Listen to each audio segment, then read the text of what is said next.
The Ministries of Finance and Transport, as well as the state governments of Kedah and Penang, are said to be completely in the dark about the two new airport proposals reported by The Star. In a statement today, Finance Minister Lim Guan Eng said that Transport Minister Anthony Loke, Kedah Menteri Besar Dato Sri Mukris Mahathir and Penang Chief Minister Chow Kon Yeow all had no knowledge of this development. To recap, The Star today reported that there were two companies proposing to build new airports at two different locations in South Seberang Perai. It said that one private company has already proposed directly to the federal government, while another is about to do the same soon. The projects would involve thousands of hectares of paddy land and 5,000 hectares of reclaimed land. Lim said today the report was baseless speculation. He also slammed it as grossly unfair, as it gives the negative impression that Putrajaya is riding roughshod over the state governments or the rakyat by considering the project.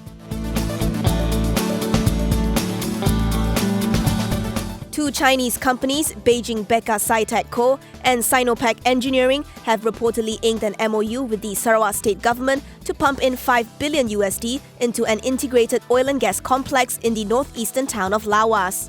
According to Bernama, the signing ceremony was witnessed by Chief Minister Dato' Abang Johari Openg, who called it an auspicious step towards expanding the state's capacity and capability in the sector. It said the JV project will be implemented in stages starting from the fourth quarter of 2019 and should be completed by 2022.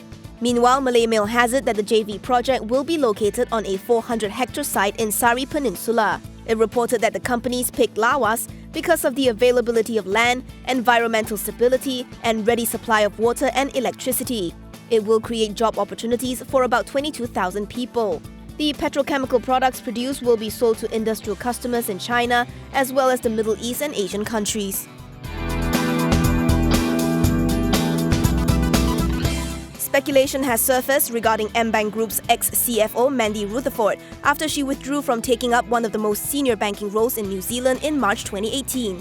Rutherford was seconded to work for Ambank in 2011 while she was working for ANZ Australia.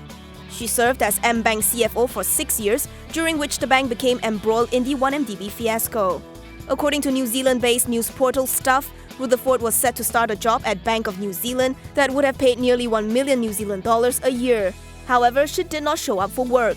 BNZ CEO Angela Mentis was quoted as saying, Rutherford's withdrawal happened just as she joined the firm. This was because her personal situation has changed. According to the report, Rutherford now works as CEO and Executive Director of AMG Group in Melbourne. It said that her non-appointment at BNZ and the silence around it has left a vacuum of information. Ace market-bound Masteron Holdings saw its public portion oversubscribed by 17.53 times. The poll maker received 5,720 applications for 731.97 million new shares, valued at 117.12 million ringgit. The public portion consists of 39.5 million new shares. The 8.75 million new shares allocated to eligible directors and employees were fully subscribed, while the 188.75 million shares for selected and Bumiputra investors have been placed out. Masteron is in the business of supplying steel poles to various high-profile construction projects, such as the East Klang Valley Expressway project and the Coastal Highway Southern Link project. It is scheduled to be listed on June 18th. The company expects to raise 25.28 million ringgit from its public issue of 158 million new shares at 16 cents per share. Of the total IPO proceeds, half or 13 million ringgit will be used to expand its main manufacturing facility and buy more manufacturing machineries and equipment.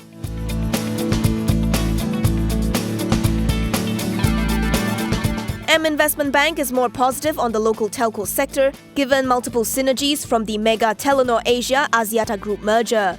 In a note today, its analyst Alex Goh said the research house raised its recommendation on the sector to overweight from neutral. He says the merger will significantly reduce the price competition that has been eroding the sector's margins over the past 3 years. Investment Bank upgraded Axiata and Digi.com to buy. Goh said the fair value for Axiata's stock is 5 ringgit and 40 cents, while Digi's stands at 5 ringgit and 45 cents apiece. Meanwhile, Maxis was upgraded to hold from underweight, with a higher fair value of 5 ringgit and 60 cents. According to Go, Digi has a lion's share of the subscriber market share at 36% versus Maxis' 35% and Celcom at 29%. This is due to Digi's strength in the prepaid segment. However, Maxis is still the strongest in the postpaid segment, which places it in pole position in terms of revenue. For the first quarter of 2019, Maxis had a revenue market share of 41%, compared with 31% for Celcom and 28% for Digi.